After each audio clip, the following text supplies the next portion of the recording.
ramble about like self-love and stuff like that, and like self-acceptance and like building confidence. So I just feel really inspired because I've just done a singing video, and that puts me in like a really good mood. So I was like, you know what, I literally have like nothing planned or anything, but I'm just gonna like, apart from like the idea, so I just sort of like see what comes to me.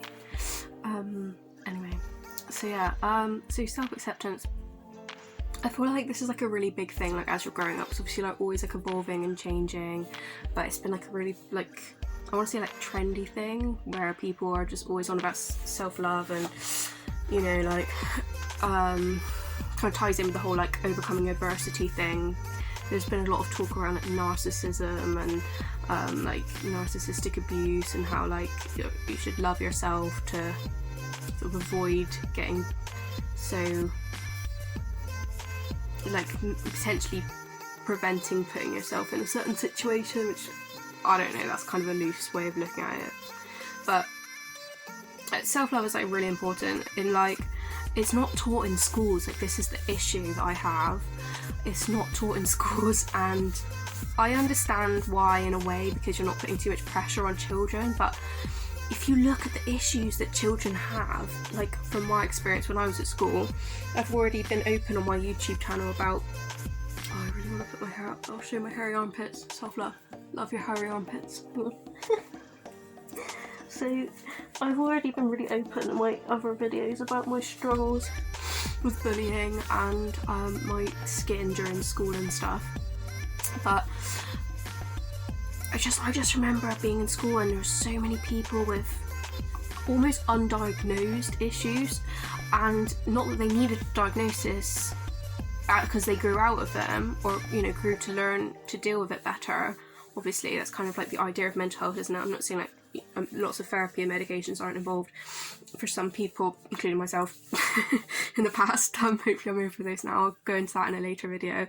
I'm trying to build myself up a bit. But anyway, so yeah, I just think that, yeah, I don't know how they could introduce it, some sort of PSHE topic about self-acceptance. I don't know, yeah, self-acceptance. I don't think that's a bad thing, because I'm not being funny. The amount of kids that just don't know how to cope, like, I think it's actually putting more like our generation, I speak for myself, I mean, I would say the younger generation that have got more to do with, sorry, my brightness has gone down again. This always happens to me when I'm trying to film a video.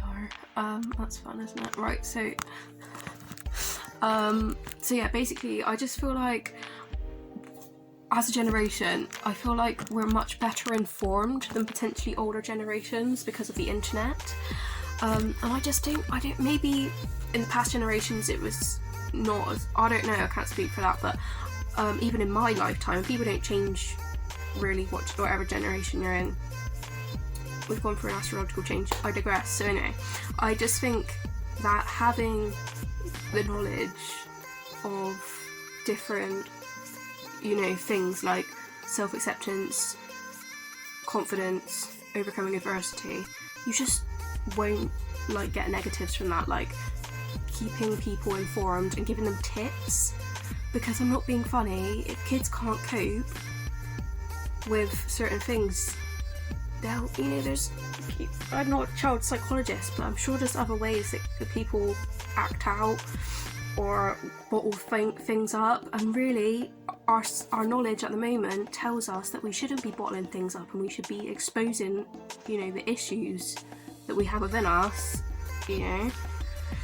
So anyway, I feel that should be taught in schools. But even besides that, you know, it's not just about schools, it's a lot of adults that have the same problem, and I'm glad that our world is becoming more educated in these topics, because I wanted to do like a special, well actually I'll like do it in sections, so kind of spoken self-care, self-acceptance, sorry, building confidence. I think I wanted to just say a couple of like quotes which I believe to be true. They say like, if you're ignorant, you're confident, because sometimes like you don't think about like the scary things in life, so like you can become like quite confident about it. Whether this is true or not, I don't know, but I feel like I've definitely been like slightly, I think it's kind of like fake it till you make it kind of confidence when it comes to like certain situations. Whether that's very helpful, I don't know or not, but building confidence, I've learned, I think I used to maybe overcompensate slightly when I was younger because I was kind of afraid and I just didn't really know how else to cope, if I'm honest. So I think self-confidence definitely comes from building within.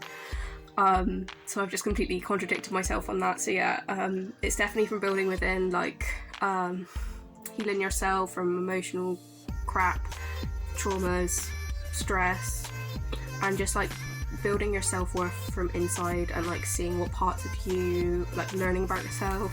I guess that partially comes with age, but I feel like people are just getting more knowledgeable about things. So yeah, I wanted to speak about overcoming adversity because I feel like this is like a huge thing, and I've kind of thought about it a bit during lockdown because I've had a bit of a stressful lockdown for various reasons. I'm sure lots of people do, but I watched this video recently on YouTube, like earlier today, and it said about how when you have an adverse situation, it sort of like puts you in a position, once you process it. Apparently some people don't process it very well, and that's like what can compound and create a lot of stress, which has been the case for me and probably a lot of other people. But if you process that adversity, you can then learn and grow from it, hopefully, and like help others in like other situations due to like overcoming that adversity.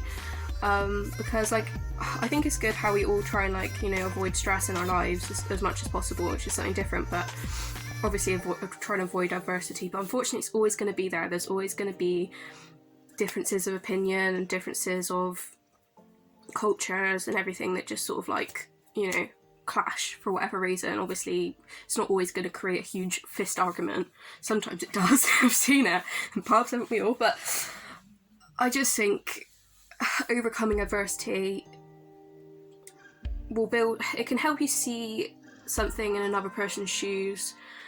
I spoke about this a little bit on my bullying video, but I won't go into that now. But I feel like overcoming a certain situation that maybe you were confused about at the beginning can maybe help you open your eyes to another person's situation. This can go for narcissistic abuse. It can just go for someone of a different culture, a different opinion, because we have the tendency to close our mind to other people, which is fine. That's how, you know, it has to be. But sometimes these situations come up and you're just a bit like, whoa, like what the hell, like I don't understand, like, you know. And it's, you know, people talk about childhood bullying in that way because they say, oh, you know, people don't know how to cope with things, so they just lash out at someone else, and that's what happens in adulthood. Unfortunately, it's not just childhood.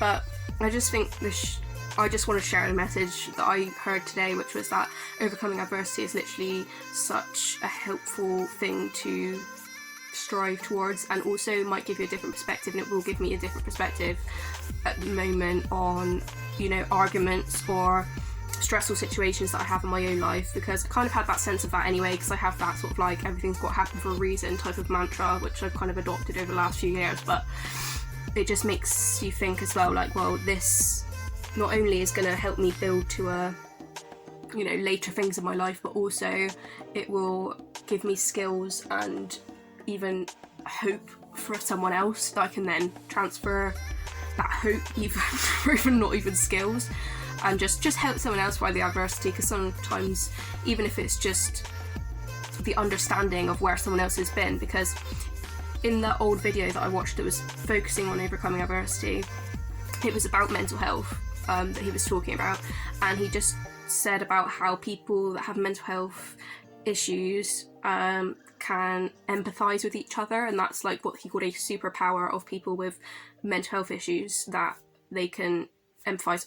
He also said how everyone has their own mental health, so that's something, but just how if you're open or whatever about basically mental health, people with mental health can often empathise with each other at mental health issues, and